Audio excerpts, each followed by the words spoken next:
One of the really important things for organizations that are trying to improve their performance is to understand what are the factors that lead to improved performance. What can they do differently? And a lot of times what they do is they either look at what other organizations are doing, or they do their own internal research as to what's going on, or they just look at the functions function by function.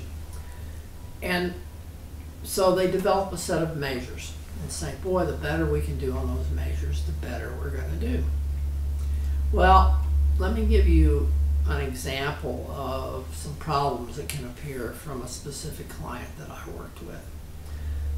They looked at these measures, and then what they did after about a year was they basically said, we're going to make these standards. And based on reaching these standards, the vice presidential levels and higher will receive incentives if they reach those standards, and disincentives if they fail to reach those standards. So after about a year of doing this, they noticed that, hey, they were reaching the standards, but the overall performance of the company wasn't improving. Now, this was a fairly long-term client of mine, and I had a good relationship with employees, and we made an agreement that any information I obtained from employees was going to be confidential. And I was fortunate enough to have a relationship where employees believed me. So I went out and I spent a lot of time just talking to individual employees. And what I found out was they were lying on the numbers. They weren't lying because there was any benefit for them. They were lying because they felt that the senior managers were asking them to lie. The way their managers were putting it to them was, I don't care how you reach these goals, just reach them.